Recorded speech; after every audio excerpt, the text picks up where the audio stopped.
Yes, everyone. Now we are going to move further and we are going to study page number 26, 27, and 28, where we have got more about temple architecture and sculptures. Then we will be studying about the administration of Chola Empire, then the agriculture and the irrigation. I would like to tell you that we have studied Cholas in detail, that how did the Chola came into power and how did they decline. Now we are going to study little bit about their architecture which they made, about their agriculture, about their administrative structure, as I have already shown you from your book.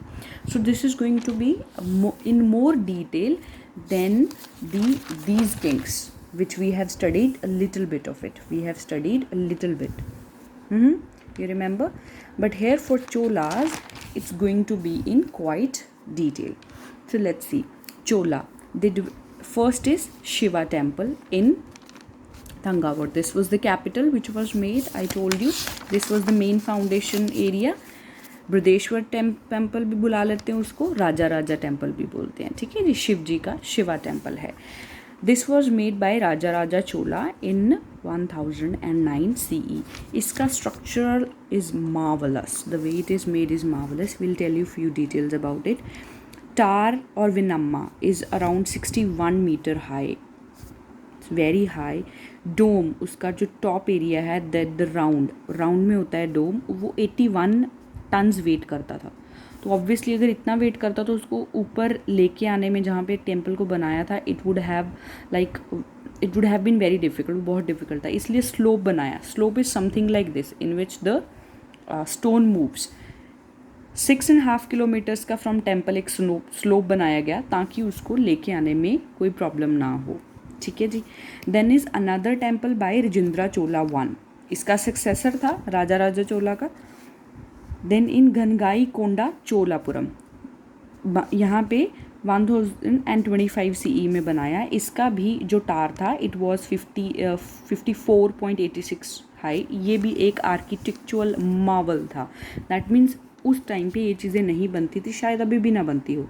यहाँ पे sculptures of deities रखे गए, God's के बहुत सारे. Walls sculpture से बनी होती है. ये होते क्या हैं? मूर्तियाँ. दैट्स व्हाट यू से इन हिंदी. टू और 3 डिमेंशनल फॉर्म्स होते हैं. That's how they are made. Lord Shiva's के इनकरेशन ब्रॉन्ज में यूजली बनाए गए, कुछ स्टोन्स में भी बनाए गए. These temples were very rich. ये टेम्पल्स बहुत ज़्यादा रिच थे because they were managed by the Chola kings. इनके लिए स्पेशली ये चीज़ें रखी गई थी. If you could see, temples के लिए cooks, gardeners, singers, musicians, dancers, accountants, watchman, इनके लिए स्पेशल अपॉइंटमेंट होती थी. Then let's talk about the administration. अभी इतना अच्छा एम्पायर था तो इसकी एडमिनिस्ट्रेशन में भी कुछ तो डिफरेंट होगा than the other empires. Yes, it was the best administration of the medieval period. Temples में इनकी इंस्क्रिप्शन लिखी जाती थी, कॉपर से इंस्क्रिप्शंस लिखी जाती थी. इनका जो भी एडमिनिस्ट्रेशन था वो सेंट्रलाइज था, मतलब सारी पावर एक जगह पे थी. दैट मीन्स किंग के हाथ में थी. लेकिन autonomy of village was taken care. इसको प्रोटेक्ट किया जाता था. ऑटोनॉमी मतलब सेल्फ गवर्निंग, खुद ही चलना. ठीक है, वो कैसे प्रोटेक्ट होती थी? इसके अगर फर्दर हम एडमिनिस्ट्रेशन डिवीजन देखें तो कुछ एरियाज़ वेसल चीफ्स की तरफ से गवर्न होते थे और कुछ एरियाज़ किंग की तरफ से डायरेक्टली गवर्न होते थे. वेसल चीफ कौन होते हैं? जो किंग्स को आर्मी प्रोवाइड करते हैं, feudal system, as I told you. और ये फर्दर एक स्ट्रक्चर्ड लेवल पे काम करते थे. Let's look at it further कि एक्चुअली में क्या था. So for that we need to move to your book page number 27. I am repeating 27. Structure of Chola Empire कैसे था? तो प्रोविंसेस थे सबसे पहले. That means equivalent to states हो गए. ठीक है, उनको मंडलम्स बोलते थे. देन इज लानाडस, इसको डिस्ट्रिक्ट्स बोलते थे. नाडूज विलेज होते थे. महासभा होती थी विलेज में. देखो यहाँ पे प्रोविंसेस के बाद डिस्ट्रिक्ट आ गए. डिस्ट्रिक्ट में सिटीज़ या टाउन होते थे. और इसको कौन मेजर करता था? गिल्ड्स ऑफ मर्चेंट, मतलब ग्रुप्स ऑफ मर्चेंट या ट्रेडर, जो अच्छे ट्रेडर से. डिस्ट्रिक्ट्स यहाँ पे ख़त्म हो गए. डिस्ट्रिक्ट्स के अंदर सिटीज़ और टाउन्स भी आते हैं, जैसे मानसा के अंदर बिटलेडा, बरेटा, ऑल सच थिंग कम. Then nadus also, that means villages. There are few villages also, Raipur and all. तो इनमें mahasabhas and assembly of Brahmins and ur assembly of non-Brahmins होते थे. So that's how it was managed. Now I'm going to explain you this paragraph basically from my notes. So let's see this. You need to be very careful what I'm saying right now. Nadu में एक Vellala cast थी, वो rich peasants की cast थी, वो village के affairs को देखते थे. Nadu means village, along with the urs मतलब जो नॉन ब्राह्मण थे उनके साथ वो देखते थे विलेज की अफेयर्स को.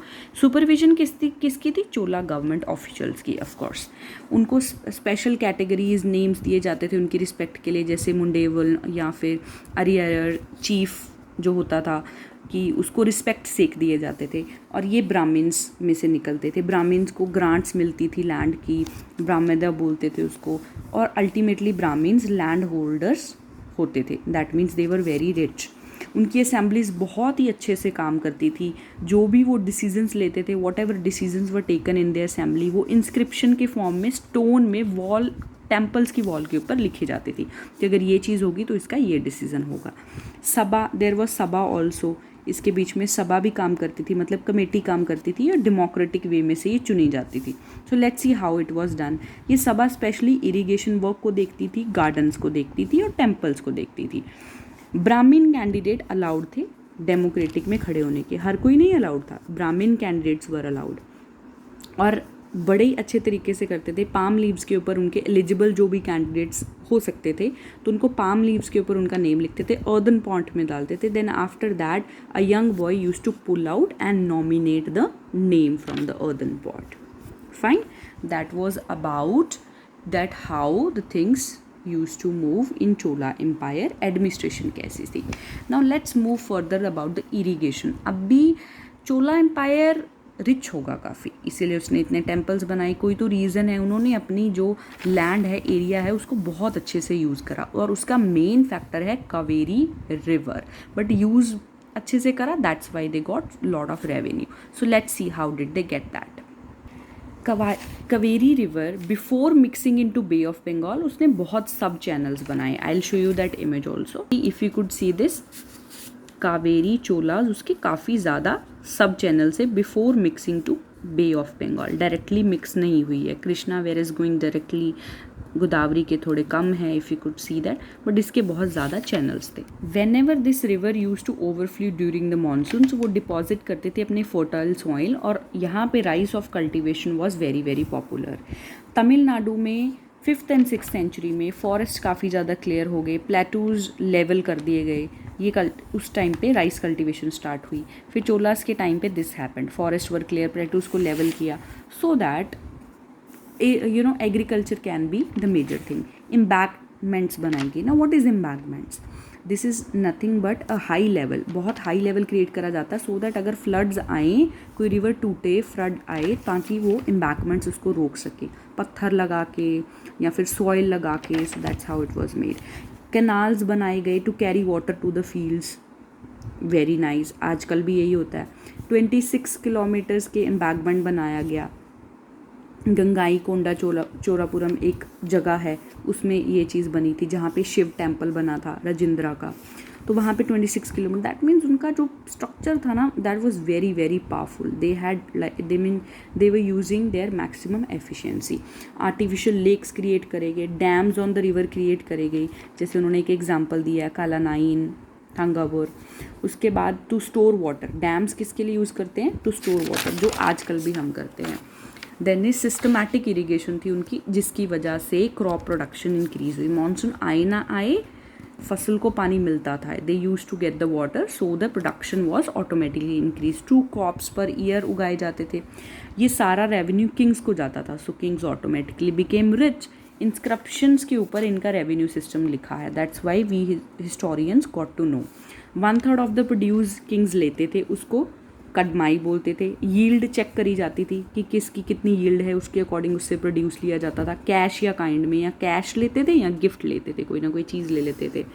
देन इज वेटी भी होता था एक सिस्टम, जिसमें फोर्स्ड लेबर लेता था king. This was also a kind of revenue for the king. Collection officers were very strict. For collecting of revenue, वो किसी को भी नहीं छोड़ देते, everybody had to pay. But kings were very nice, they use to help the farmer ताकि उनकी production increase हो सके.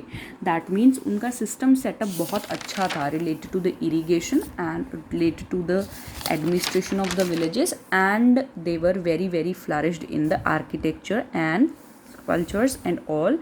सो we got to know more about Cholas, क्योंकि हर चीज़ में उनकी इंस्क्रिप्शंस होती थी. So that's how we have completed practice zone number 2 related to the Chola Empire and other empires of South India. Page number 26, 27 and your 28. That's what you have to read for understanding this. These were the temples which I have shown you. बहुत सारी अच्छी मूर्तियाँ शिव जी की, bronze Nataraja statue बना था चोला period के time पे.